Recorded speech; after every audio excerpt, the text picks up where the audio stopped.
বাংলার প্রথম মহিলা ইঞ্জিনিয়ার। 1947 সাল, দেশ স্বাধীন হলো। প্রযুক্তিবিদ্যার অধ্যয়নে তখন পুরুষদের একচ্ছত্র আধিপত্য। পশ্চিমবাংলার বেঙ্গল ইঞ্জিনিয়ারিং কলেজ তখন প্রযুক্তিবিদ্যার অধ্যয়নে অন্যতম পীঠস্থান। 1947 সালেই পশ্চিমবাংলার তৎকালীন নিকুঞ্জ বিহারী মাইতি বেঙ্গল ইঞ্জিনিয়ারিং কলেজের দরজা খুলে দিলেন মহিলাদের জন্য। প্রবেশিকা পরীক্ষায় উত্তীর্ণ হলেন 2 জন ছাত্রী, ভর্তি হলেন 2 জনই, কিন্তু একজন দ্বিতীয় বর্ষেই কলেজ ছাড়লেন, রইলেন 1 জন ছাত্রী। 1951 সালে তিনি মেকানিক্যাল ইঞ্জিনিয়ারিং পাশ করলেন। তিনি ছিলেন বাংলার প্রথম ইঞ্জিনিয়ার। গোটা ব্যাচে তিনি ছিলেন একমাত্র ছাত্রী, বাকি সকলেই ছিলেন ছাত্র।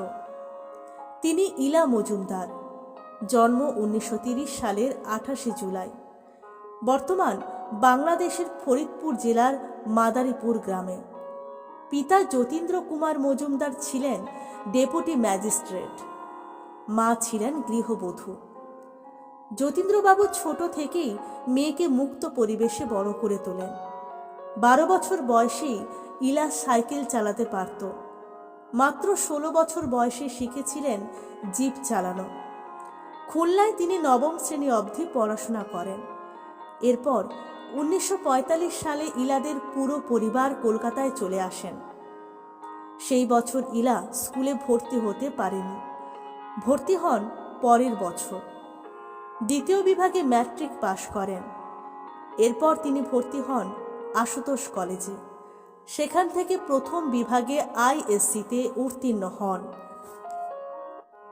এরই মধ্যে প্রবেশিকা পরীক্ষায় উত্তীর্ণ হয়ে ইলা ভর্তি হন বেঙ্গল ইঞ্জিনিয়ারিং কলেজে। প্রচণ্ড শারীরিক পরিশ্রম দরকার বলে অধ্যক্ষ তাকে সিভিল ইঞ্জিনিয়ারিং পড়তে নিষেধ করেন।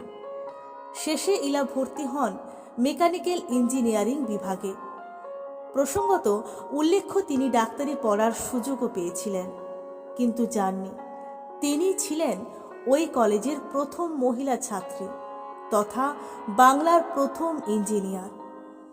প্রথম মানিয়ে নিতে অসুবিধে হলেও ধীরে ধীরে ছাত্রদের সাথে বন্ধুত্ব হয়ে যায় তার। তখন ছাত্রীদের জন্য আলাদা হোস্টেল ছিল না, তাই ইলা মজুমদার থাকতেন লাইব্রেরির বাম প্রান্তের একটি ঘরে। সিভিল ইঞ্জিনিয়ারিং বিভাগের বিভাগীয় প্রধান পুলিন বিহারী ঘোষ এই সময় তার পাশে দাঁড়ান। কলেজে তিনি ছিলেন ইলার অভিভাবক। 1951 সালে মেকানিক্যাল ইঞ্জিনিয়ারিংয়ে স্নাতক হলেন ইলা। তারপর ট্রেনিং করতে যান গ্লাসগো। ট্রেনিং শেষে ভারতে ফিরে এসে দেরাদুনের অর্ডিন্যান্স ফ্যাক্টরিতে যোগ দেন।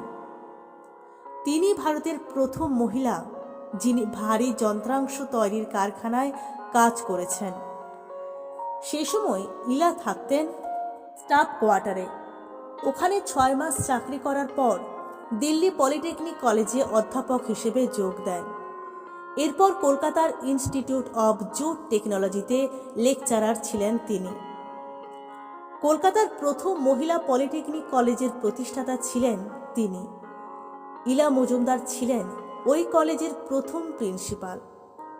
তার কর্মকাণ্ডে মুগ্ধ হয়ে 1985-তে জাতিসংঘের তরফ থেকে তাকে দায়িত্ব দেওয়া হয় ঢাকা শহরে একটি মহিলা পলিটেকনিক কলেজ খোলার।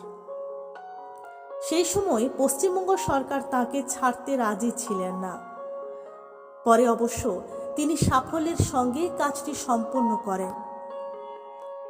ইলা মজুমদার ছিলেন ব্যতিক্রমী এক মহিলা। পুরুষতান্ত্রিক কাঠামোয় এক উজ্জ্বল ব্যতিক্রম গড়ে তুলেছেন ইতিহাস।